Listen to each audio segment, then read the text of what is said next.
Machiegni e kidieny mar lesson kaka senyisi ni en chenro bende koro wasechaka yanga kendo koro wadhi nyime mondo mi wang'e ni to koro ang'o ma bende walose odiochieng' ma kawuono. Nanyisi ni wabedo gi jayalo Charles Odile mar Kisumu Central ma bende wantiere godo ka odiochieng' ma kawuono kendo bang'e ni to en mana e kiche Lwanda Kotieno wadhi winjo nena mago ma bende koro dhi nyisowa kata kamano thuolo mondo oywe e thuon wach ma bende wadang'e nena kawuono bang' ka joma mokadho ne waseng'iyo thuon wach mane mit ahinya yweyo winjruok maber kaachiel to koda chang kapok wachako e wayuda lab. Odok nero kamano Jehova Nyasaye okinyi ma kawuono yawno sabato machielo mondo mi waland wach ni ochopi ne jogo ji duto te ma bende koro neno kaachiel kod winjowa. Roho mari maler motelo e kinde duto te ka gigo mopuonjo chopnegi kendo kel lokruok e ngima nikech Nyasaye ni Yesu Kristo ma jawaro. Amen. Happy Sabbath. Happy day. Happy day. Happy Sabbath and good news. Lwanda Kotieno chiemo maber. Lwanda Kotieno ber kendo watieko kiche kawuono. Sasa Lwanda Nyasaye juma ngima kendo aneno ka kicho pong' jaluma makocha wacho ni opek me. Kendo wagwelo ji ma aneno wa kaachiel gi mawinjo wa yore te ochomo Lwanda Kotieno. Ibe watieko to wachomo gono. Erokamano ahinya. Wadang'e anena thuolo mondo oywe. Thuolo mondo oywe mane wathono wach mabende koro wadang'e anena odiochieng' mano ma kawuono kuma bende gima osesome e juma mangima ka koro ne en thuolo mondo oywe. Ka bende kineno picha kanyo ni ka nitie ng'ato machal ni oyo ng'ato to ng'ato bende ywak kamae imulo goke wadhi ng'e anena mano. Wach wich wuok e buk mar Zaburi 27 wesne achiel. Adhi somo loko ma oket kae to kod loko machielo. En Jehova e lerna gi jaresa, an aluor ng'a? Jehova e tekra ma an go e ngimana, ng'ama dimiya luoro. To kod loko machielo ma bende koro nigi dholuo mayot wach kanyo Ruoth Nyasaye lerna kendo warruokna, omiyo ere ng'ama daluor? Ruoth Nyasaye kar konyruokna, omiyo ok daluor ng'ato. Jalo mane wach bende koro rang'ina ka miwa kanyo ka inyisowa ka nyandiko bende wacho ni ng'eny jogo mane Yesu oromo godo e kinde mane otimo tich e ote pinyno ne jogo matuo. Gima ja ndiko kawuo en kaka Yesu bende koro ne joma bende nochango. Kinde wuoth mare cha nitie joma noromo godo, noromo joma tuo, joma timore nade. Kendo wacho ni to noyudo jogo ne yudo chang ma bende wadhi ng'iyo mathoth ahinya gi jogo bende koro nochango to kod jomoko bende kaka notimo ang'owa mondo koro noyudo thuolo mar yweyo jayalo. Ng'oma bende wadang'iyo thuon wach ma kamae. Erokamano. Emna kaka iwacho na dile thuolo mar yweyo. Leso noma kwatani mangima wuoyo kuom yweyo kuom Kristo. Yes. To jandiko kelo kawuono ni ng'ato gombo ni mondo oywe. To mondo oyweyo ni oyweyo kuom tuo. Oyweyo kuom tho, oyweyo kuom chandruok. Emomiyo Yesu kobiro to miyo wa yweyo e yo mopogore opogore. Okelo yweyo kuom ng'at matuo gi ng'ama nigi chandruok mopogore opogore. Weche ma kumondo wuoyo kuom gi odo mulo jok mane gombo yweyo ndalo ka. Gi sani to gi gimomiyo nyaka ne gi ywe. Ta gimomiyo yweyo ochuno e kit ngima ja Kristo. Ineno kawuono yo chieng' Sabato. Nikech ondike ni mondo waywe odiochiengni. Kata Nyasaye be noywe, eto nogo ywe no hol, to yweyo mondo nyiswa ni kare nitie odiochieng' achiel kata ndalo moko ma ng'ato nyaka ywe. Kae jandiko wacho ni joma ne wabiro rango kich chang ariyo mopogore opogore. Namba achiel en ng'at man kod chandruok ne tuo ahinya mane ok onyal kata mana biro ir Yesu kendo wuon kit tuo manenore ayanga gi ji duto, to kata machielo ma ne onge tuo mane nyalo nenore ayanga. Koro kare tuochege be nitie mopogore opogore. Nitie mwadhi neno ma ng'ato kelo kende, nitie mwadhi neno mobokore aboka, nitie ma iluongo ni inherited, ma dalau, kaeto nitie moko bende maringo e kit ngima ma wantie dhano ka dhano. To giduto girumo kuom wach achiel, ng'at man kodgi gombo yweyo. Ng'at man kodgi nyaka biro koro gombo mondo ywe nikech chandruok ma bende koro kadho. Ong'e anena yweyo makelo chang. Wach ni ka nitiere kinde mowinjore wayudo yweyo e kinde ma watuoye. Wadwaro yweyo mar ringruok eka ringrewa nyalo yudo teko mar geng'o tuoche dendwa. To bende kinde ka kinde wadwaro yweyo mar paro bende. Seche moko nyalo bedo gimoro ma okel luor ahinya ngima kaka thung'a kata wich bar. To wanyalo nindo kanyo kendo waparo ni kik wapar kuom gima owinjore watim kata kamano ok wanyal. Iwacho ni te kinde moro ka en gima kelo luor e ngima to wanyalo bedo ma ok wanindi ka wan gi parruok ahinya kuom duto duoko ma wabiro yudo e kinde ma warito duoko mar pi mag tuoche wa. Jalo mane gima osebedo mathoth ahinya nitie wich bar gathung'a ting'eni kare ni no tuo mon. Wadhi amany na yath. Be wacho no tuo mon. Mano biro mana ng'eni kiny nasechango wadhi chamo ne gima kamano timne kamano oserumo. Nitie moko ma bende koro biro tido gi paro ni yawo. Wadhi apim rane. Duoko dhi bedo machalo na jalo. Koro yweyo makelo chang en ang'o ma bende koro wadak ng'iyo ka. Marika ariyo wasachiel nyaka 4 wuoyo kuom ng'at mane tuo kabisa. Kapernaum. Kapernaum. kaeto muma wacho ni itinerary mar Yesu ne odhi Kapernaum chieng'no nikech kuonde mno wuothe te ji winjo kuma odhiye odonje e ot moro kochako puonjo kendo chanko ji to muma wacho ni ne ot opong' kata kubibole kedo timamo onge ot othung' chalo gima ne en room mar achiel kende nikech ot nyalo accommodate jopuonjre 12 gi Yesu kaeto gi jowinjo gi joneno to gi joodno kamoro ne not matin ofundore kaeto muma wacho ni jomoko ang'wen ofwenyo ni ng'ato osebedo ka tuo ka ndalo mang'eny to gi ng'ado rieko kende an amor gi jok giwacho ni gimwatim water ng'ani ir Yesu to ka gichop ka koro ote mok ginyal donjo nikech jatuo nyaka ting' ji ang'wen gi thigo gi dho lego luongo ni thigo nyaka ting'e go mondo kete go piny kacha kaeto gifwenyo ni kare gimatim watim ang'o wapo wi tado joma osedhi Mombasa ong'eyo gimiluongo ni dari kide tawinjo ka iluongo ka ni joma nyien luongo ni selling ball to Mombasa kidhi iluongo ni dari et Mombasa keto los gi lo inyalo kunye apara nyalo majini samoro wade ne en lo belacha to gima dhiera sama ne gikunyo od ng'ane namba 1 ng'ane ne nitie to be noyienegi to namba 2 donge lope ka ne lor kum ang'o meno gishudi ka gima whatever the case kuma kunye ng'ato Jese ma ng'ato lor piny mane ng'ato kuny kuma duong' kaeto Yesu bedo ka othuno mang'eny mar puonjo mumoche ni kane ng'ano lor mochopo gotana ne nyim Yesu to nowacho nene dhiyo ichango ayudo teko mar yudo thuolo ne jathanyne Nyasaye notimo ne ng'wono kokadho kuom namba 1 yie to namba 2 nogombo yweyo nikech tuo kosemako ng'ato jaluo nowacho ni afadhali ka dhano wadu chai mondo ka tuo chai inyalo dhi ka tuoche masani inyalo dhi mitiek meus nyaka ot kore ketho bang'e koro nyiso ni gima nothung'o ng'ane yweyo makelo changa ne ya tho kawuono ba dhi e tiend Yesu kae tataka duga fwenyo wach mogik ni ka Yesu walor e tiende ka wan gi yie namba 1 gi jomokelo be nigi yie kare yie ok en ng'at achiel kende ma tuo chande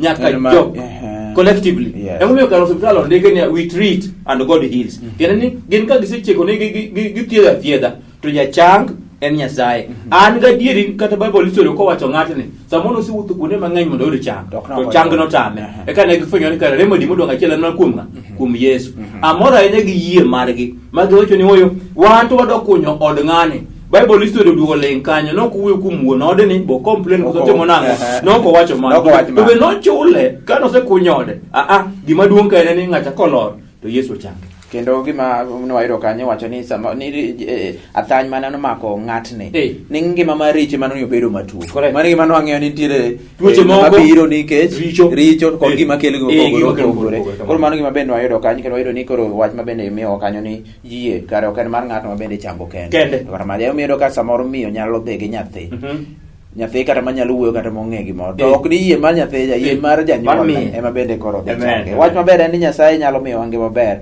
kata ka watuo kata ka wange kata bende maricho nobiro nikech gigo maricho mane watimo kata mane ok otimo nikech ng'at moro nono emane ok otimo migape kata e dhodwa kata bende nobiro nikech piny notimo richo ma wadake Nyasaye ong'eyo kako nyalo miyo wayueyo thiedho tiend tuo hie thiedho tude ma ing'e ni por consideration mar jathany ma gima bende wacho kai wacho ni jathany nolor nyaka kama Yesu ne nitiere kendo wenge duto ne ng'iyo Yesu bende nobiro yiero mondo ochang ng'at mane ong'ere malong'o kaka jaricho bende nonyalo wacho wach moro amora mar kwero tuo kama kama jalo kae thiedho tiend tuo hie nyiso ni gima nwasomo kacha bende kani somo kacha ni gima Yesu nowacho ko ni weni richo ni ang'o ng'en ng'ani tuo to se weni richo ni mokwongo nyiso ni richo ni mano kelo nang'o ang'o ma bende koro rang'eyo kae jayalo wach mar jathany Marika 2 wasa 5 nyaka 12 korka wacho ni kane Yesu oneno yie magen go nowacho ni richo ni otime nade weni ng'ato nochung malo bang'e Yesu nokone ni chungi ya malo idhi koro Jayahudi chako complain gi jok mane kazi ng'ani wacho nang'oni kae to dugo penye to kare gima duong' wacho ni richo no weni to gichungi ya malo idhi mane maduong' kare wafwenyo ni gima nomiyo ng'ani ne tuo ne richo ne wuon koro mana kaka wacha diri chane nitie richo ma kwadwano mondo wachangi nyaka watem gima mokwongo miluongo ni confession nyaka wawe richo mokwongo cha wapwodhre kae to Nyasaye ng'wononwa ang'eyo ni ska nyaka bedi mbala molo didong' to chango to nyalore emomiyo ng'ani ka Yesu odhi kuome ka odhi kuom Yesu to okone ni gima kapok ichungo to chung malo richo ni mokwongo oweni tiende kare polo ng'eyo types of tuoche mamakowa gi omiyo gi makowa mana kaka nowacho sani nitie moko ma richo akiana thany richo mane kelo but kanyo moumonwa gima ng'eyo ni Yesu nofwenyo ni ng'ane jango jaricho koro miyo ne gadieri mar wacho ni richo ne weni eka chungi kaw dierigo koro kata yuwegi complain to duogo penjo gine e kind ariyo ere maber weyo ne richo ni koso amalo mondo idhi kaeto wigi nowil niya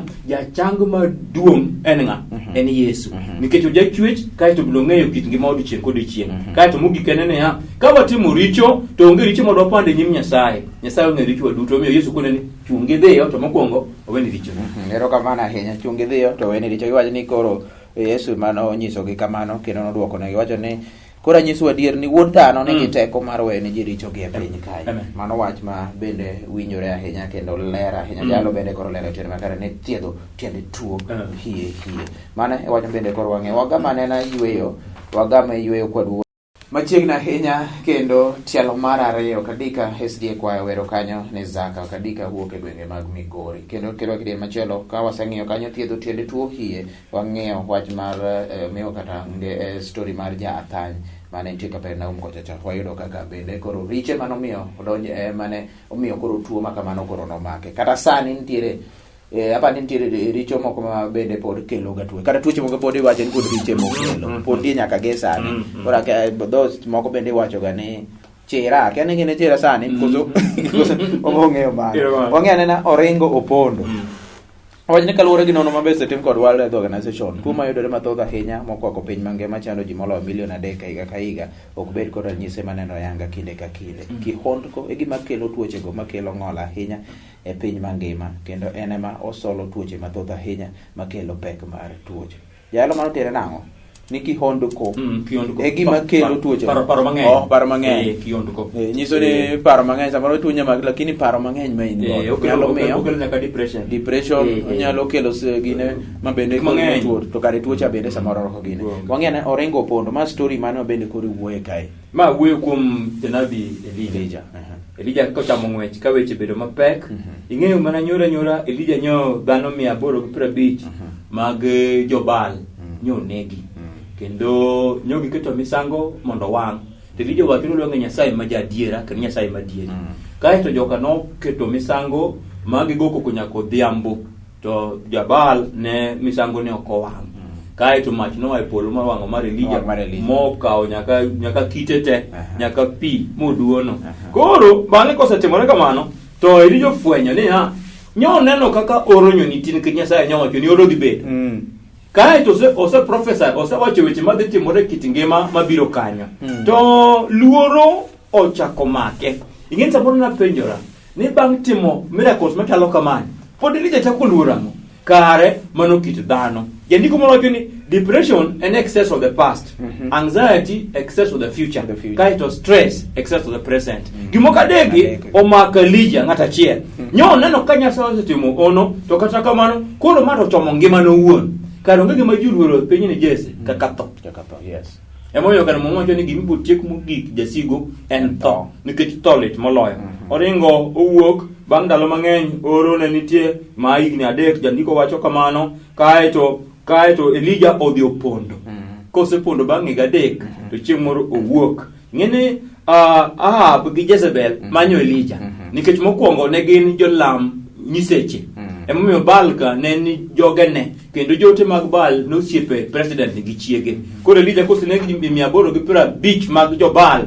mama cha chunye bedo marach moloyo gimanyo Elija wadwa fuono wachne kaka wadhi to namba 1 Orengo Opondo igadi Orengo Opondo ni igni 3 mondo kik nene koro chieng' mochako wuok ka to rom kode to ng'ano ng'oro kode mokono ni dikon Ahab gi Jezebel ni koro antie jandiko no miaga nyero jaote no kono ni ka temo idhi tieka don't risk okono ni dikon ni Nyasaye osekomia thuolo ni bang' ka sepondo to biro neno rach ne no Opondo e context mar yweyo to kare yweyo onge ka ok opone tie Nyasaye yweyo onge ka ok opone tie Nyasaye en ton wach no wuoye ne thuolo mondo ywe koro Elija bende ne timo ang'o ne manyo mondo kako nyalo owuoge stress owuoge weche mag mabende thag depression gi stress mabende mane thage continuation mar mai ne ol mabende nok onyal ringo pa pod ilose wach mar Elija mana buk mar ruodhi no en ni Elija no ol makoro ne ok onyal ringo kendo miyo no lemo kendo lemo ne opogore ahinya kod mano mar ng'at mane olemo gi teko mathoth mane Nyasaye odwoko alam mare got Karmel kisomo ruodhi kanyo, nyim jodolo to kod jonabi mar Baal, jogo mane otelo od bura kod jia mane en lemo mayot machiek kendo ma opong' to kod luoro.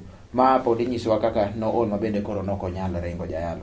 Ka inyisowa kendo kane Elija achien koro ling luoro nopong'. Nofwenyo ni wuok ne ma apoya noketho ne thuolo maduong' mar kelo lokruok Israel. Nofwenyo ni noketho geno mar jogo mane dwaro ahinya, kendo koro podong' kod teko mar timo gimoro amora kuom wachni, omiyo nobedo kod chuny lit koparo ni kit ngima wuon, kong'eyo chutho ni sigana jogi nonenore wuon kuom gigo manosetimo kod ngima. Ma pod stress pod chamo Elija. Puro dhi nyime, janabi oseringo, kaeto mowacho ne wuon nowuotho e thim, wuoth mar ndaladi. Ting'eni age mare gi kuma ne entie nool. Ng'eni Jesse kiwuotho odiochieng' achiel mangima, ng'eni dhi mabor. Kene kia Kisumo ka kiwuotho odiochieng' mangima, idhi mabor. Homa Bay. Gitiendi. Koro ol. Kaeto koro wacho ni abed piny mondo atim ang'o? Mondo ayue. Kaeto kuma nobedeno, opoka wacho tuch ni yueyo kare onge, nikech pod joka pod lawe. Ikit ngima odiochieng' kodiochieng' afwenyo, kar pondo en tiend Yesu. Emomiyo e bumbene ka wapondo e bwo tipone to wayueyo chutho. Kendo en yueyo ma permanent.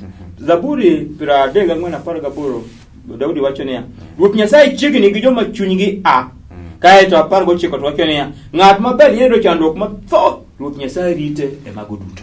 Tiende ni Elija ng'at makare manyo konyo Jobal, mofwenyo ni Jobal gin jomiriambo. Kaeto misango ne macho e polo ko wang' ka ji neno, Nyasaye oseyiere mondo otine, to oringo owuotho wuoth maromo ndalo achiel nyaka odhiambo. Thuolo ofwenyo niya, namba achiel nyim Nyasaye ok onyal ponde. Namba 2 kumodo dhiye ka Nyasaye ok ong'eyo, onge kata achiel. To namba 3 onge ringo ka wan jo Nyasaye. Ing'eni nya penjora maber niya, to bang' ka weche go setimo madongo kama Jesse, tang'o luoro chako donjo. Kare luoro ni en nature mar dhano. Emomiyo joma thin kende Bible history nobedo jochir to mana ka Yesu tole. Kare Paulo wacho adieri. Koro kane madak to Kristo dak e iye. Sama osedak e iyewa, koro weche machon chako bedo maonge. Jandiko wacho niya, wach maber ya chang maduong' ne ok okwedo Elija. Ahero wachni. Wach maber ya chang maduong' ma Yesu Kristo ne ok okwedo Elija. E weche gi duto kata wuoth, kata ol, to ja Yesu pod ni mana kode. Kare gimonego watim mondo wayue chutho, wawuoth gi Yesu. Wawuoth kod Yesu. Iwacho kanyo bende ni Nyasaye ong'eyo kendo winjo kit wuoth ma wantiere kata tek. Amen. Kendo wacho ni wachni ni wan duto to e kinde moro chune ni nyaka koro riti nyaka wawe ang'owa eka wanyalo resowa. Nyiso ni ng'wecha nyaka rito mondo tema ong'eyo to koro dwa ng'iyane ni wuoth to pek to nyaka relax mokwongo koko timo ang'owa nikech in kiyo sama iringo cha to in speed nitie gik mang'eny ma bende koro iparo. Puonjo mit ahinya nool ma bende koro nok onyal ringo. Yueyo kod mamoko mathoth ma bende koro pod wadhi mana nyime kod Elija ne. Wach Nyasaye nong'eyo ni ng'wech duto mane Elija ringo nosemiyo bedo mol. Nyasaye ong'eyo ni kopogore kod olo ma e ringruok, Elija noore paro bende nikech notimo ting' mapek mar kihondko mana machalo kod kaka Yesu notimo ne jathany higni mathoth bang'e achien. Nyasaye yueyo oko gik maricho kendo chiwo yueyo ne Elija mogik. Koro ne onyalo nindo kendo koro onyalo chako yudo teko. Yueyo ma koro ma Elija bende koro yudo. Mana wanyalo dwaro ni mondo ma ema obed giko mar sigana ne, to kata kamano ne ok orumo kamano. Yueyo mar Nyasaye ok en gima timore nyadichiel kende. Donjo e yueyo mar Nyasaye opong' gi chang. Ka waweyo paro maricho mos bende ka waweyo kido mag timbe maricho, Nyasaye ok rikni kokelo chang. Mano puonj maduong' ahinya bende koro yudo. Nyasaye ok tim ang'o, ok rikni kokelo chang. Yueyo kon mamoko mathoth yalo koro wang'iyane koro mathoth man pod mana wach mar Elija. Uriye piny te yath kaeto wacho wach mar miya nyiero jawinjo gi janeno wane ruodhi mokwongo 19 mowuoye. Koro Elija kosebedo piny to wacho ni oriere kaeto wacho wach mogik ni oromo. Kare Jesse kare gimoro nyalo romi. Nyaromi. Ne joka da kumoro kono kware da ko tira. Koro romo kuma chope no. Romo obro negore no. The best thing ni mondo wawere. Kaeto mumo wacho ni koseriere piny nindo tere jaluno wacho ni ndo tere janeko. Kaeto poka ng'ato chieve. Elija chungi chiem imethi. Nikech kumedhie